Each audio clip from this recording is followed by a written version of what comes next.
तो फाइनली आ गए हैं WWE अनरियल सीजन 2। वैसे आपको मैं बता दूं पहले कि ये एक रेसलिंग डॉक्यूमेंट्री है और WWE के पीछे जो गोरिल्ला में सब मैचेस प्लान होती है या फिर उनकी ऑफिस पे सीईओ सीसीओ ट्रिपल एच के थ्रू के जो स्टोरी लाइन्स अडॉप्ट होती है, किस तरह से WWE वर्क करता है, किस तरह से बिहाइंड द सीन्स मैचेस के वक्त सब कुछ चल रहा होता है, इसके ऊपर पूरी डॉक्यूमेंट्री ये सीरीज़ इन्होंने बनाई है।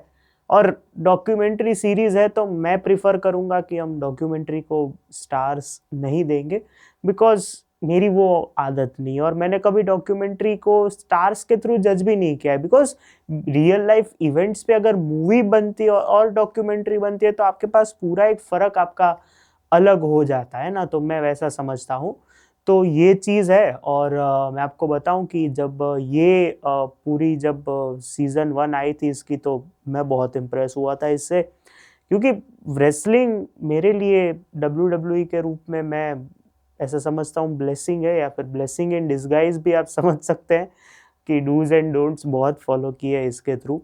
लेकिन ब्लेसिंग है, लास्ट में एक नया एंटरटेनमेंट जॉनर खुला था मेरे लिए रेसलिंग के थ्रू। स्पोर्ट में नहीं कहूँगा क्योंकि लोग स्पोर्ट्स में इसको गिनते भी नहीं है, खुद वो लोग नहीं गिनते हैं। और सीजन 1 आया था तब मैं एक्चुअली प्लान कर रहा था कि इसका कुछ रिव्यू करेंगे, इसके ऊपर कुछ बात करेंगे, लेकिन आई थॉट के जॉन सीना रिटायरमेंट टूर चल रहा है ऑलरेडी, ऊपर से मैचेस हो रहे थे सुबह सुबह, तो मैंने सोचा चलो कोई बात नहीं, लेट्स जस्ट फोकस कि अभी आगे क्या करने वाले हैं ये लोग। तो तभी हमने कुछ नहीं किया। अब सीजन 2 आया। ओवरऑल मैं आपको सीजन 2 के पर्सपेक्टिव से बताऊं तो इस बार जहाँ पे फर्स्ट में Rhea Ripley, John Cena, CM Punk, इन सब की बात थी, सेथ रॉलिन्स भी थे, जो मेरे को जहाँ तक याद है इन सब की जो बात थी अंटिल वो सेलिंग देयर सोल वाली रेसलमेनिया तक जो बात की गई थी, Cody Rhodes, John Cena, the rock की, ट्रिपल एच, एक तरीके से देखें तो through out the series second में भी है, किस तरह से वो सारे मैचेस प्लान किए गए थे, किस तरह से हिल टर्न प्लान किया गया था।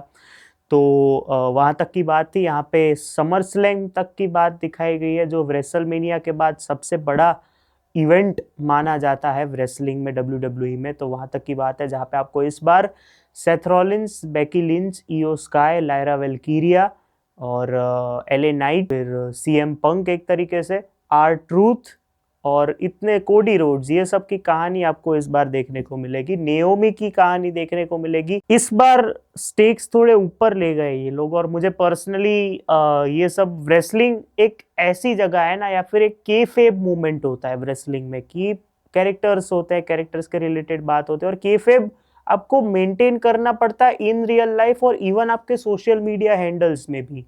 अगर आप देखें कि सबको एक स्टेज नेम दिया जाता है, जैसे कि रेसलिंग में स्टेज नेम्स होते हैं, जैसे कि कोल्बी मिनफी, if I am not wrong, Colby नाम है। सेथ रोलिंस का रियल नेम कोल्बी है।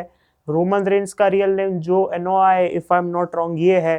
तो ऐसे स्टेज नेम्स दिए जाते हैं और वो के फेब के अंडर आता है, और जहाँ पे के फेब में आपको रियल लाइफ में भी इंस्टाग्राम, सोशल मीडिया हैंडल्स में आपको कैरेक्टर में रह के ही बात करनी पड़ती है। आप जब जहाँ पे बाहर जाते हो, कोई अगर आपकी स्टोरी ऑलरेडी चल रही है, जैसे कि आप कभी जिमी फैलॉन, जिमी किमल के शो पे चले गए, तो आपको उधर भी वो केफेब अंदर रखना पड़ता है, जिसकी वजह से वो आपका थ्रू आउट रेसलिंग का वो जो स्टोरी चल रहा है उसके साथ चलती रहे। यहाँ पे केफेब की बहुत बढ़िया बात आपको देखने को मिलेगी, जिसकी हम आगे बात करेंगे। लेकिन पॉल हेमन ने एक बहुत बढ़िया बात की थी इसके ट्रेलर में भी, कि मैं इस शो का पर्टिकुलरली फैन नहीं हूं। क्यों? क्योंकि रेसलिंग की जब ऐसा एंटरटेनमेंट या फिर रेसलिंग एंटरटेनमेंट की बात आती है तो ये दोनों साइड की राइड है। आप टिकट्स खरीदते हो, आप स्टोरी देखते हो एक पर्टिकुलर की रेसलिंग के थ्रू, आपको एंजॉय करवाया जाता है इनकी राइड इनके साथ ही। और इसके बिजनेस में एक सीक्रेसी होती है, जो एक फॉर्मूला होता है कि हमें कीफेब भी रखना है, हमें स्क्रिप्टेड लगे वैसा भी नहीं रखना है, हमें रियल रॉ रेसलिंग रखना है, हमें बाहर की कोई बात नहीं करनी है, तो वैसा एक सीक्रेसी रखना पड़ता है। तो ये पूरे शो ने वो चीज़ पूरी तोड़ दी एक तरीके से।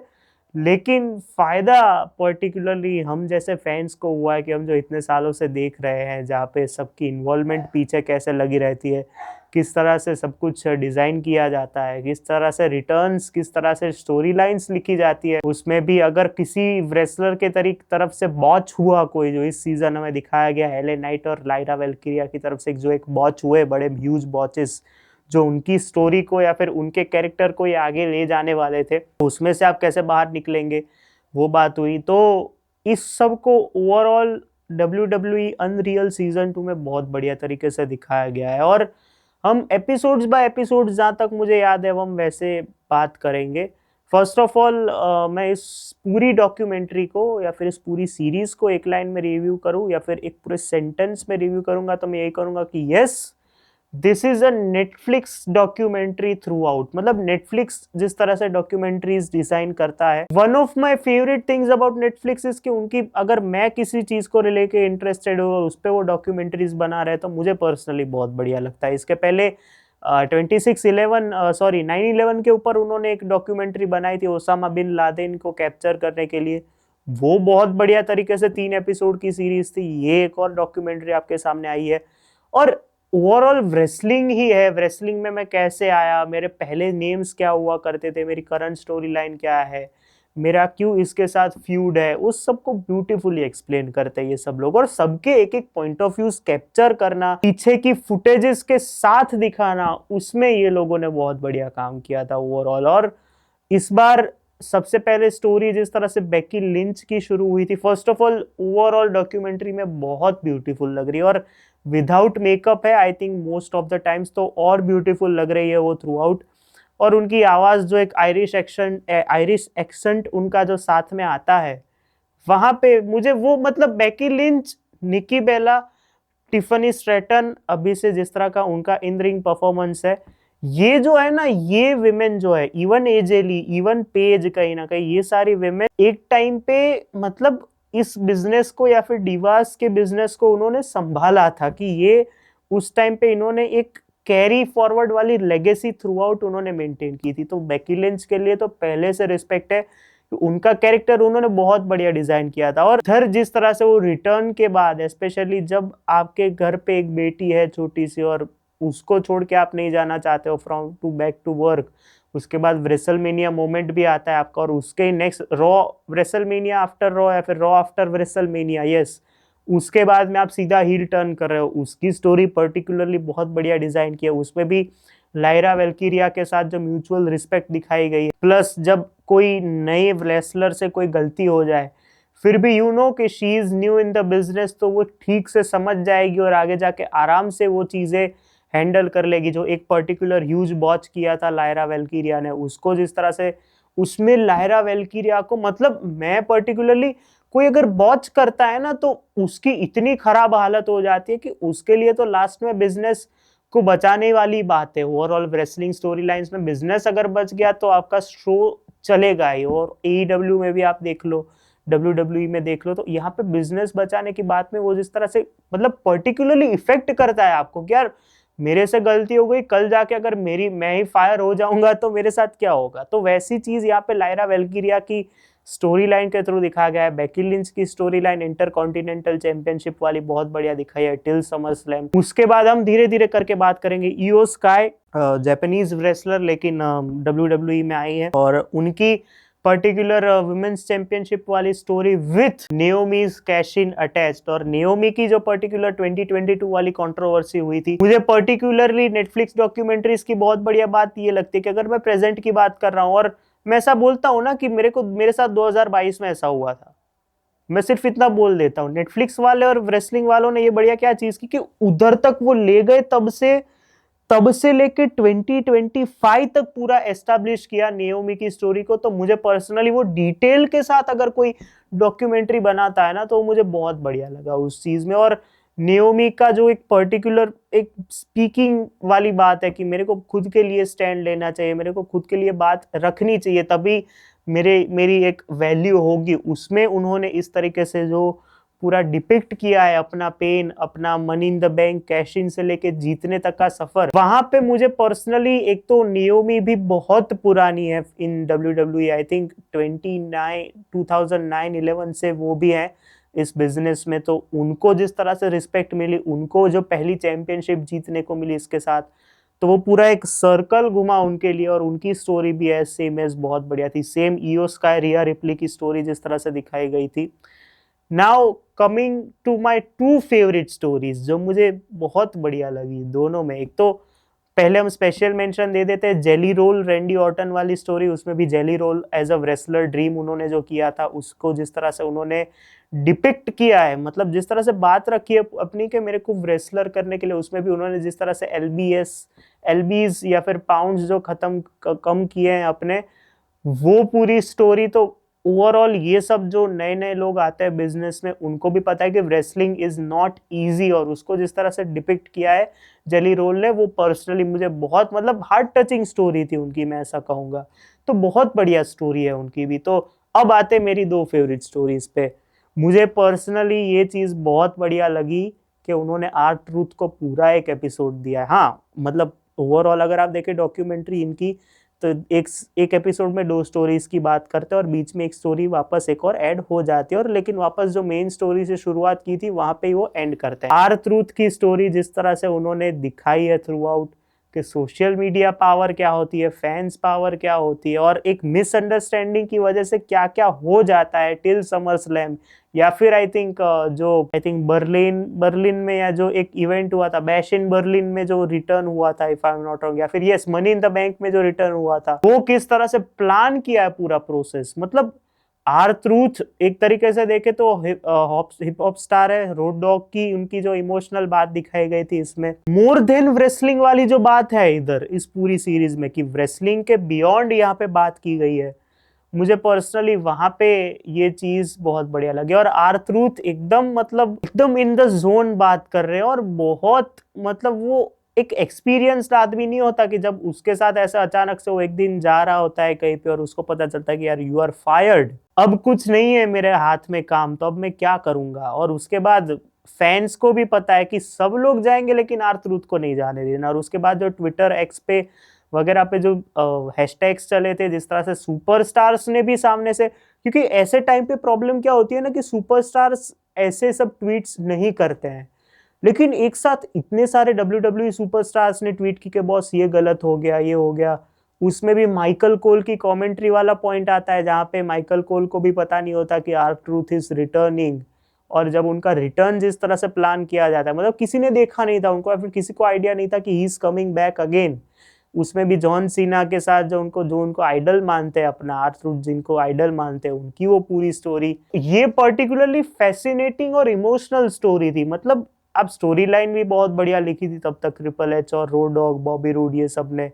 इवन आई थिंक जो इनके शो रनर है, मैं सॉरी नाम भूल गया, उन दोनों ने जिस तरह से वो पूरा शो रन किया, और स्पेशली इवेंट पे किस टाइम पे क्या होना चाहिए उसका जिस तरह से ध्यान रखा है उस पर्टिकुलर स्टोरी में, बहुत बढ़िया।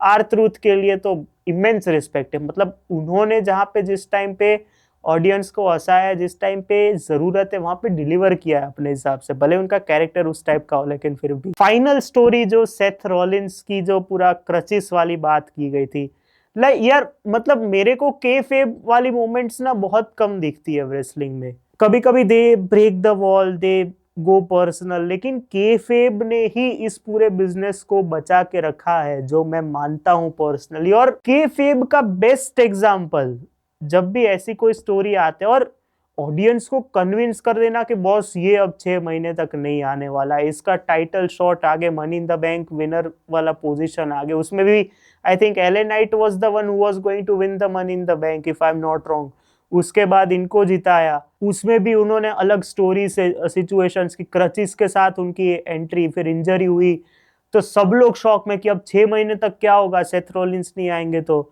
उसके बाद कहीं आगे इवेंट्स में जाना हो तो क्रचिस के साथ जाना पड़ेगा, क्योंकि वो के फेब तो है लेकिन एकदम रियल लगना चाहिए कि नहीं इंजरी सच में हुई है सेथ रॉलिंस को, तो उसको मेंटेन किया। तो मतलब wrestling business is totally hard, इस पूरे सीरीज में उस चीज को उन्होंने डिपिक्ट किया है बहुत बढ़िया।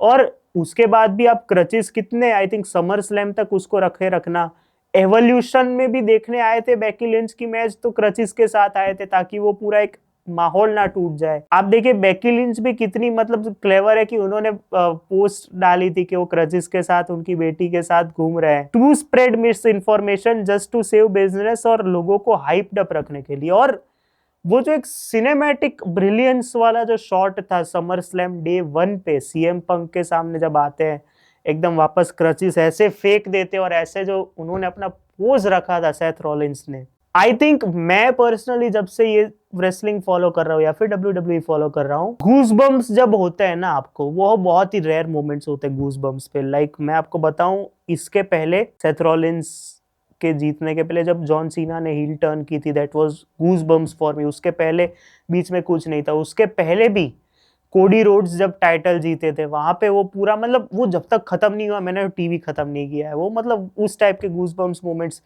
यहाँ पे आपको पता है कि वो अभी क्रचिस फेंकेगा, फिर भी आपको एक शॉक लगता है, फिर भी आपको गूज़बम्स आते हैं, और सीएम पंक के फैन होने के बावजूद भी यू नो कि यार आगे तो जीतने ही वाला है। तो वैसा एक पूरा beautifully set smashing story line जिसे कहते हैं ना थ्रू आउट द सीरीज, तो वो सेथ रॉलिंस वाली थी। तो मुझे पर्सनली इधर उनकी ये वाली स्टोरी लाइन में जिस तरह से ट्रिपल एच ने बढ़िया काम किया है वो बहुत बढ़िया। और उन्होंने एक तरीके से देखे तो क्लिफ हैंगर पे छोड़ा है कि ब्रॉक लेसनर आ गए हैं। अब समर स्लैम के बाद से I think till John Cena's retirement tour की बात दिखाई जाएगी, उसमें हम एक ऐसी चीज करेंगे कि जॉन सीनाज रिटायरमेंट टूर की बात जैसे ही हम उस सीजन 3 का रिव्यू करेंगे। तो for me WWE unreal season 2 is one step ahead off season 1, या फिर एकदम बहुत बढ़िया तरीके से कंटिन्यूटी मेंटेन की है उन्होंने। yes they are spoiling the business secret, लेकिन we are enjoying it। and हमने ही तो नहीं बोला था ना कि ऐसी सीरीज लाओ, सामने से लाए हो, तो बहुत बढ़िया बात है। और पीछे गालियां दे रहे और आगे जाके फैमिली फ्रेंडली शो हो जाता है, तो वो थोड़ा वियर्ड लगा मुझे। लेकिन जो रेसलिंग फैंस है, जो पहले WWE के फैंस रह चुके हैं, मैं उनको रेकमेंड करूंगा कि आप ये सीरीज देखिए, नेटफ्लिक्स पे अवेलेबल है दोनों सीजन। और ये आज का टॉकिंग अबाउट एपिसोड और रिव्यू दोनों को साथ में एंड करते हैं और मिलते हैं अगले वीडियो में रिव्यू के साथ। तब तक के लिए बाय।